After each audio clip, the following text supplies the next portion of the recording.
Today, I want to talk about shortcuts. Why? Because everyone says they don't exist, and I think everyone's wrong. I really do. We've been told for years that there aren't any shortcuts, right? Here are just a few examples of quotes I found on the internet about shortcuts. There are no shortcuts to success.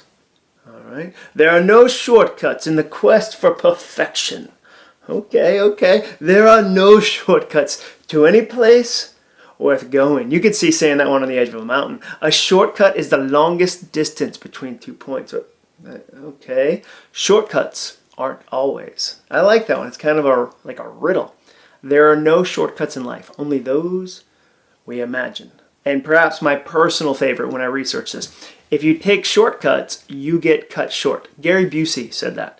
He was in Point Break, so I tend to take anything he says very seriously because that's an amazing movie, but the evidence is mounting. Everyone is saying there aren't any shortcuts. It must be true, right? Only I get really resistant when everyone says the same thing. I get really curious when people tell me to go with the flow. I tend to dig my feet in when people tell me something has to be done the same exact way everyone else has done it. What if, just hear me out, what if there were shortcuts? What if there were dozens, maybe even hundreds of better ways to accomplish a goal? But all this time we've just been listening to the people who came before us and assuming we had to take the same long way they did.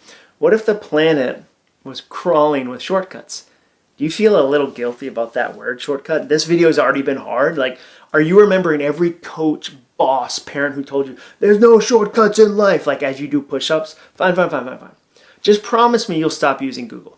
Next time you need to know something, write the Library of Congress a letter on paper with a stamp you have to lick with your naked tongue. Those sticker stamps, those are a shortcut. Can't take shortcuts. That's essentially what the Wright brothers had to do in order to find somewhere to test their planes.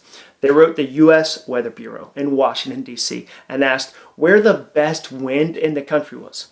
A bureaucrat then did some research, pulled together some reports, and then wrote them back. After they pored over the data, they selected Kitty Hawk, North Carolina. Next, they wrote the postmaster there to inquire about what the island was really like. Then they waited for the response. The process took forever, at least by our standards, because today we have shortcuts. Asking a Martha's Vineyard local for a beach recommendation is a shortcut. The answer, by the way, is go to Tajmu. Amazing beach.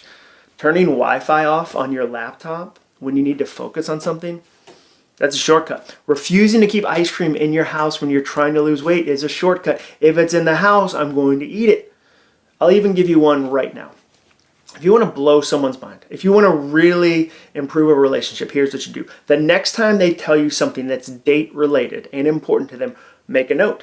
Put it in your phone. When they say, hey, we're dropping off our daughter at college, it's our first daughter drop off. We're nervous about it. We're dropping her off on Thursday. On Friday, have a reminder that says, hey, ask Bill about the drop off. You're going to text Bill and say, hey, how did it go? And then he's going to say what everyone says when you do something like this. He's going to say, wow, thanks for thinking of me.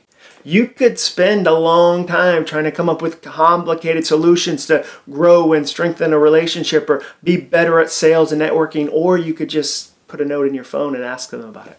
Every goal has shortcuts. So that's today's challenge. Look for one shortcut, one simple way that you can save time on what you're trying to accomplish. Whoever told you that you always have to take the long way was lying. Find a shortcut. Now I have a new PS for my videos. Can you do PS on YouTube? I love it in my weekly newsletter. I write something called 5 Ideas to Shout About. You can sign up for free at the link in my description. I'm a big PS guy when I write. It's like one more chance to share something cool. It's an amuse-bouche, which is actually a bite at the beginning of the meal, but whatever. Here's my new PS that I'm going to be rocking for the next few months. I have a new book coming out in April. It's called Soundtracks, and it's about overthinking. If you tend to overthink things, you are going to love this book. Inside, I'll teach you a fun, simple, research-based way to turn overthinking from a super problem into a superpower. I'll talk about it a lot more in the months to come, but for now, just know that you can pre-order a copy at the link in my bio. Thank you so much for watching today. Make sure you hit like, subscribe, and that bell so you never miss another episode.